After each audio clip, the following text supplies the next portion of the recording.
we have these Hawkeyes. See, Iowa's a Hawkeye state, so we have one field editor in each of Iowa's 99 counties, and we call them Hawkeyes with a hyphen. They're okay. Besides, we're both Iowa State Cyclones. We thought it was a little balanced to get some Hawkeye in there. But these 99 field editors, you'll find their names are listed on the masthead. And so prior to each issue, we put out it's called the newsletter for editors only. And we tell them what our theme is for the next issue, what we're at, here's what we want you to ask and get, we could turn out a book with just what these 99 editors send in, not every one of them, but a lot of them. And so, it's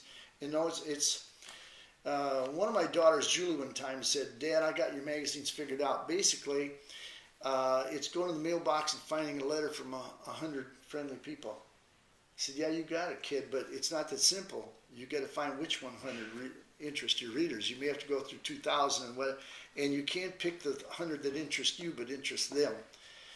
Scott, you play golf. You ever heard the term be the ball? Be the ball. It's kind of a stupid expression, but I understand what they mean. But I always said be the subscriber. Don't be the editor. Be the reader. I was mowing the lawn one night and I was thinking about Cracker Jack. And I always thought that was such a novel idea, this cheap little prize.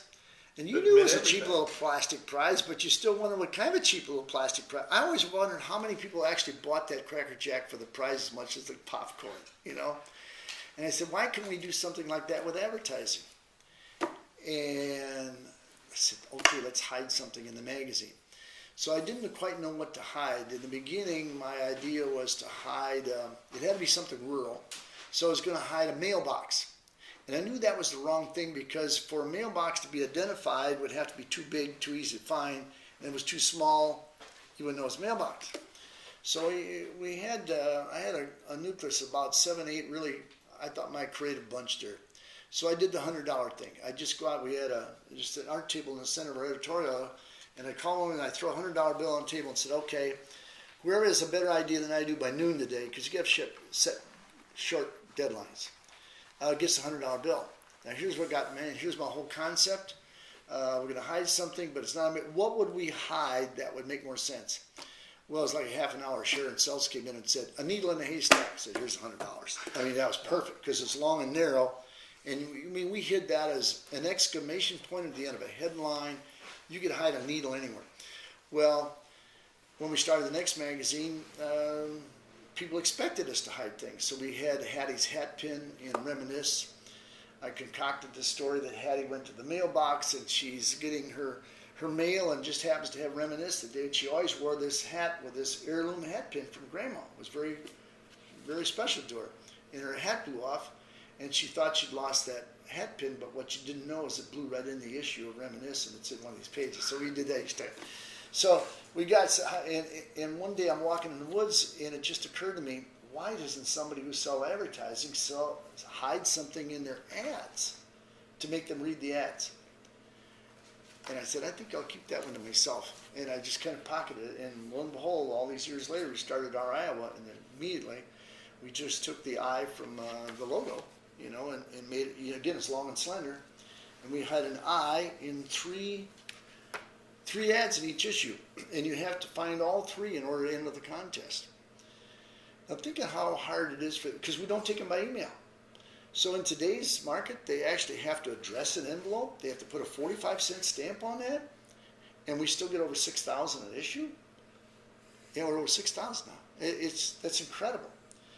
Now, why are they trying to find all three? Well, because they're trying to get into the prizes. So we had the Lucky Eye contest, which because of that eye, we ask each advertiser to give $100, basically $100 worth of their whatever they're advertising, but their product or service. If it would be a bed and breakfast, it might be a night stay, whatever. It could be a restaurant, dinner for four, whatever. So then we deduct $100 from our ad rate. So this current issue, I think we have $6,900 in prizes. Now to the advertiser, as I told you, it's actually a benefit. They get 3 bumps. They get the ad first. Secondly, they get the editorial mention of what they're giving away. Here. So now you get here. they'll have their ad here or whatever, but here they got the editorial mention what they're giving away. Then the next issue, they get the listing of who won their prize. So they get 3 exposures. So they're finally understanding that, well, is that this issue? Yeah. Here's the headline. That's absolutely true. I read the ads first. But, we're working our butts off to put out a great magazine, and they read the ads first, but that's how well that's working. I've always said, I don't know, Samir, the only way you make money on a newsstand is if it increases your circulation so much that it increases your ad sales. And so since we've been always making it, basically, it made no sense for us to get on newsstand.